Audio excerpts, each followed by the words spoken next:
What's good with YouTube? You already know Big Flacco with a convict's perspective, and I'm gonna smash, dash, slide on through with that little bit of energy. Please hit the like, subscribe, comment, do all those things to help support this channel, and hit that bell notification for future fire content. So, as you can tell by the title and thumbnail, where did the NF go wrong? Where did the Nortenos cause go wrong?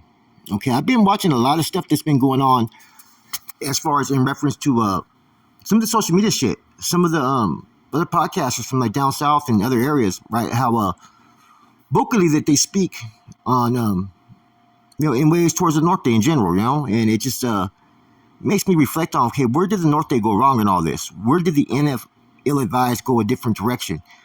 And see, there was a time frame when if the NF and Norteño movements would have really thought outside the box, they could have ran more interference in the operations down south, because there's no way for them to establish a presence, right? But yet the South will continue to move forward, okay? Now, in 1996, I was with Antonio Guillen Chuco, right, from Sajo. And I remember hearing a story that used to fucking shock me, right? Because he was telling me that there is a lot of righteous Sureños. And I was like, righteous Sureños? And he was talking about when he was in Tehachapi, right, that the Manavilla came up to him, that were in the yard, that were green lit at that time, talking about that they weren't with the South Side or the MA propaganda, right? And Chuco said that one of them did something that was kind of to show a sign of respect, that they weren't a threat. Basically turned his back to Chuco and pretty much knelt down in a prone position to where he could have got by the homeboys, right? But for a short temporary stay, they had a rapport with the Norteños on that yard. Now, what the NF and structure should have did at that time was build relationships with those groups that were greenlit at that time. That right there, it leaves a standing mark down south with groups that are down there that have a presence, but they've been greenlit by the MA. They never did that, though. Nothing ever materialized and nothing ever capitalized off this relationship that could have been there.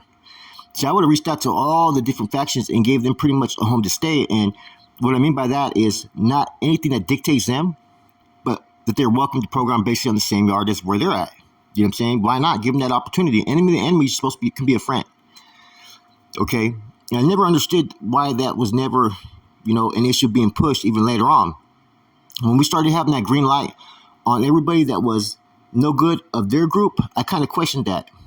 I go, because if we're going to sit there and advocate and preach that the MAs are the oppressors of the people, then why are we not going to embrace those that have gone against this oppression, right, and have been single-handedly greenlit by this group over here?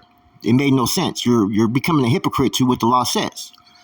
Now, in addition to that, I think the relationships with some of the groups down south could have been established more for as far as to run interference on operations down south, have business relationships and whatnot.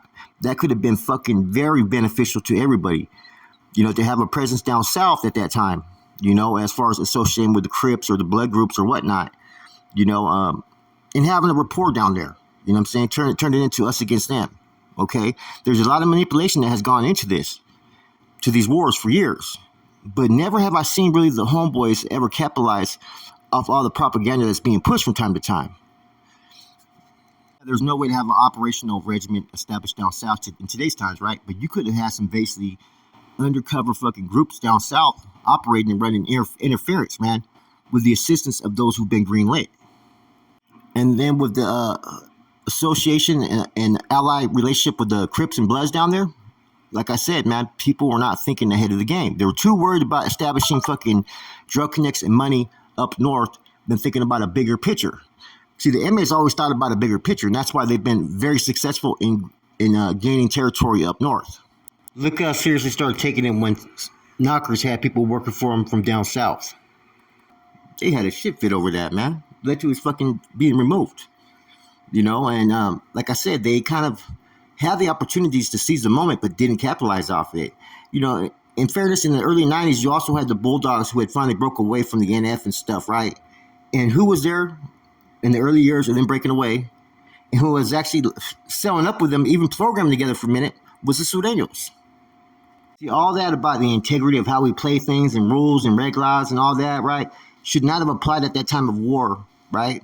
As far as getting at some of the groups that maybe have an issue with the MA down south and getting with some of the Crips and blood gangs that are very powerful down south, man. That should have been a fucking priority. I don't know why they dropped the ball on it back then, For instance, this is the type of resources that I had back in those days, right? I had someone who's worked at the San Jose PD, right, as a dispatcher. So I was able to get certain information that was going on, certain stuff ahead of time, right? That was very valuable. Okay. Then I had what you call they were called runners, right? Rippers. These were guys that used to rip cars. And that was their thing, to find cars at different locations, snatch them up, and they took them to certain shops. So I had to plug in with a homeboy named Casper from Sunnyvale, and then an Asian cat named Henry. So I had actually a working relationship with certain individuals that were Asian at one time, as well as a couple locations where they were running gambling shops out there on the east side, where you maybe only find maybe like all Asians. You may find about two Raza. I'll tell you who two of those Raza were: myself and maybe Carlos Roman, and even some dude I think at the time they called him Sancho. Those are the only Raza you see at some of those gambling shacks because of our relationship with the Asians. Okay. So that's when I started having a relationship with this one dude very briefly named King Tut Cam from Hayward. Apparently there may have been some paperwork on him or whatnot, right? But a lot of those were being claimed by individuals that had personal animosity. So I'd have relationship with different people all throughout the Bay Area that were part of different groups that were bringing in money, that were fucking resourceful on areas that you wouldn't even understand.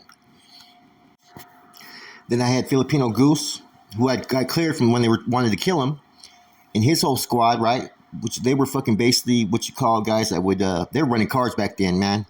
So I had everything you could think of, all the big screen TVs, all the fucking, PlayStation 4s, and some of it was even given to me as contributions towards the fucking organization because of what I did to help these guys, okay? Then I had to hook up with one of the very few people that was cartel connected out there in the San Jose, Sunnyvale area, an individual named Jorge, but he went after the name of George. Now, just because he was cartel connected doesn't mean that he was all beast or savage with it. He was a little dude. He had problems with debts and problems with getting a hold of certain individuals. Who do you think helped him out? I sure did. You know what I'm saying? I helped him out a few times. He ended up getting a car from me that I ended up collecting a debt for someone else that owed somebody $10,000. I went and collected the debt and pretty much sold that to him for fucking some product a couple times. And there was a couple times where I had to go fucking get at people that were giving him issues or problems. And since I was tapped in the San Jose area, it was kind of easy for me to tap into those resources I had out there. And that's all I'm getting at is when the opportunity presents itself, you got to capitalize off any opportunity or resources or anything that's going on around you. And that's how you obtain growth. That's how you obtain things that could be put you in an advantage point as opposed to allowing another group to continue to gain traction. It's a chess game from time to time. There's a lot of manipulation and there's a lot of different tactics. War is not always won on the battlefield. War is sometimes won outside when you're gaining different traction and resources around that could be long-term beneficial in the long run. Just as the upstate Sudanos, when they slowly started to infiltrate up north and started to gain traction. They weren't really a threat in the beginning. Now they've established themselves and they're homegrown, and you got big homies that have been pulled for the organization down south, up north now. Now, I'm not saying that this is the only reasons why the NF and North had a little demise at one point, right? Not capitalizing on the opportunities that presented itself, right? But it's part of it, and something that can't be ignored in the future. And all this goes back to the stuff that you've been seeing recently, with individuals from time to time who've never even stepped on a fucking prison yard will have their podcast or whatever, right? And they'll speak bad about the North. To me, if you ain't been on those lines, pushing for your fucking flag, representing for your cause, whether you're active or inactive, you don't hold no right to really even speak on it.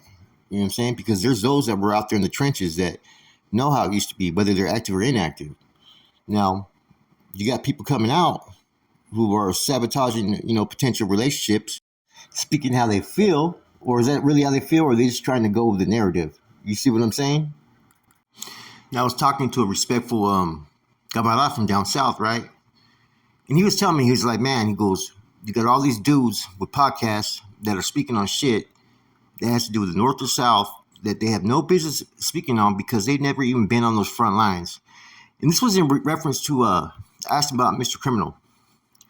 He said something about Mr. Criminal being like from Ecuador, and it's okay that he pushes the Raza general right, but that some of these rappers need to understand that the Raza doesn't just extend just to Southern California or to New Mexico or to Arizona or to Texas. It includes all of California, Northern California at that. And the biggest advocates of a, anti-respectful report are those that haven't even been to prison, right? That's what I'm getting at with this whole concept, right? Is that if you're going to have relationships with certain groups, it has to be respectful across the board, not just where people think it needs to fit. Because then people just fucking change their agenda when they get elsewhere and they go with the flow. In that the North, the NF in general, have relationships with other groups that were, supportive of not necessarily supportive, but an enemy of the enemy is usually a friend. And instead of capitalizing off that, they didn't. And when I hear current individuals like Baldacci and Young Dopey talk, they talk like convicts. They got the right plan. They have never done anything to disrespect the North. And you got to respect that. But you got other individuals, right, who are being allowed a platform to speak on shit who either they shouldn't be talking on or they're speaking out of turn all the fucking time, man. And then you hear the excuse, well, that's prison, that's prison. Well, let's not forget, man. Prisons, they run the streets, period. So don't try to separate the two. Then don't speak up on the streets then, because the streets are fucking ran by those that are in prison, period. That's just how it's always been. So think before you speak, because remember, both the streets and prison both have some type of a relationship with each other. So when I hear like people who newly get out or whatnot, and they come on and they talk on these big podcasts to get the fucking shit, the drama going, and saying like fuck North there, or fuck them fools. It's like, man, why is there even an end to all hostilities then? If this is the way individuals are going to conduct themselves, if they're not going to conduct themselves like that in there, then why conduct themselves like that out here? To me, it makes no sense. And that's why I said some of the decision makings that have been made, you question whether they should have made those decisions. There's decisions that were made even years before that could have maybe changed the element of how things are today. Like I said, man, you never ever severe ties with those who could be a potential asset, who have an enemy of an enemy is what I was getting at. I'm still all supportive of the ability to coexist in all hostilities, but from what I'm witnessing and hearing and some of the backtalk and disrespect, there's still a lot more work that needs to be done between North and South. South can't always get offended every time some gold-toed or someone does something, man. It's like, bam, you got those dudes that just immediately like vultures there. They want to jump on it, man. Sometimes just accept what the homeboy's doing. Quit hating. You know what I'm saying? If you got a problem with it, step your game up. Because apparently gold-toes is always on game tight. Now, people can try to sit there and say, oh, it's the streets. It doesn't have nothing that dictates through prison. Nah, that's not true. The streets are still controlled and dictated by fucking what happens behind the walls. That's the fucking truth. That said, this is Flacco, Convict's Perspective. I'm gone.